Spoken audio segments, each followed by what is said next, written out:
Demin dawî de hema bêje her hafte herî kêm 2-3 caran bihayê benzîn û mazotê diguhere.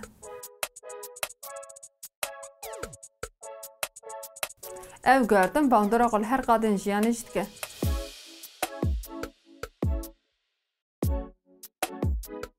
Berê temaşevanên hêjamî îro bername piyasada vegerin heta sala 2000 û binêrin kawê demê bihayê benzînê bi çi qasî bû, rewşa dolar çi bû û metkaribû bi 100 TL'yê çend lître benzîn bikiriye.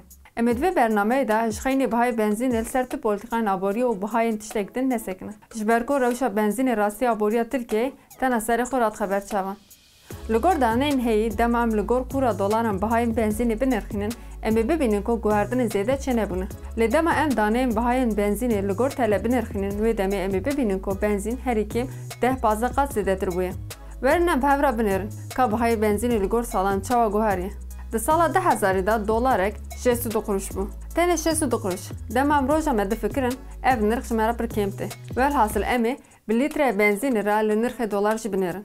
Ji ber ku benzîn û petrola ku tê kirin li ser dolar tê standin. Em mer li ser mijara xwe. Sala 2000 de benzîn 59 kuruş bû. Metkaribû bi 100 TL'yê 170 lître benzîn bikiriye.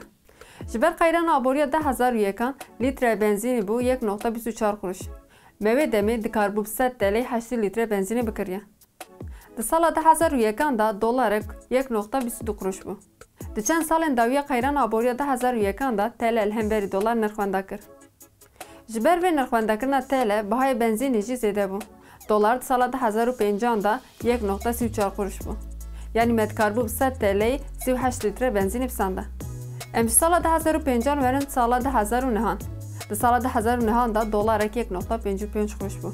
Lître benzînê jî 3.38 kuruş bû. Em di vir de dîsa 100 TL'yê xwe bigirin dest. Belê, me 2009 de dikaribû bi 100 TL'yê 3 lître benzînê bikiriye. Her sal bi nirxwendakirina TL bihayê benzîn û mazotê jî bihabûn. Vê bihabûnê ji çandinê heta heqê rê heta xurekan bandora xwe her tiştî kir.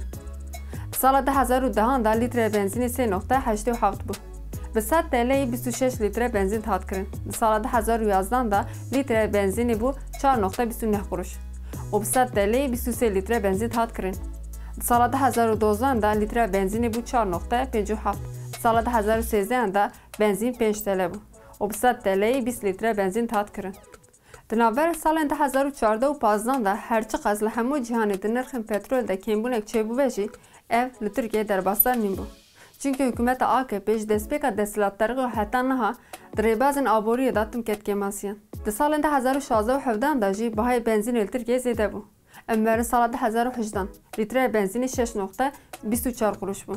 Bi 100 TL'yê ku metkaribû di sala 2000 de 507 lître benzînê bikiriye, di sala 2018 de êdî em dikarin 16 lître benzînê bikirin. Di sala 2019 de lître benzînê 7 TL'yê derbas kir. Em di sala 2019 de bisekin. Gelo ji ber çi em bisekin? Ji ber ku êdî di sê salên dawî de mirov nikare bibêje bihayê filan tiştî di filan salî de li Tirkiyeyê vê reqemê. Bi taybet jî di sala 2021 de. Di dawiya 2021 de TL li hemberî dolar zêde nirxwenda kir. Dolarek ji 18 TL'yê derbas kir. û girêdayî wî bayê her tiştî zêde bû. Em dikarin bibêjin tenê di çend mehên dawî de ji dehan cara zêdetir bihayê benzînê guherî. û niha mijara ku herî zêde zehmetî de welatiyan jî ev bihabûne. Bihayê nefta xaf ku bingeha sotemeniyê pêk tîne li bazarên cîhanê li gor doîzan tên standin û her roj diguherin. Lê me dubare got, van guhertinan guhertinê zêde nînin.